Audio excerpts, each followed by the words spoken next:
এই হুজুরের বয়ান আমি মাঝে মাঝে শুনি, আনিসুর রহমান সাহেব, হ্যাঁ, কথা কয় সব গিয়ে একটু কলিজায় লাগে, কথা কলিজায় লাগে। একটা বয়ান করছে, কতবার যে এই বয়ানটা আমি শুনছি জানেন না।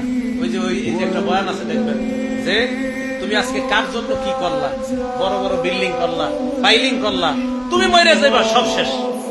এটা জানেন না, এত হিট করছে এই বয়ান, দিলে হিট করে। কি কইল উনি? উনি বলতেছে যে আমার বাবা নাই, দাদা নাই, দাদি নাই, কেউ নাই, কিচ্ছু নাই, মিয়া আমিও থাকছি। হুজুর আনিসুর রহমান আশরাফি সাহেব দেখবেন কোন সুর সার কিচ্ছু নাই, কথা গিয়া সুর লাগে দিলে একদম হিট করে। কি আজীব ইয়া।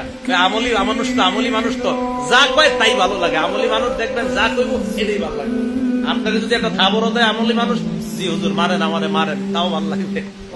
যারা আমলি মানুষদের কাছে বেশি বেশি যাবেন, যারা আমল করে তাদের কাছে খুব বেশি যাবেন।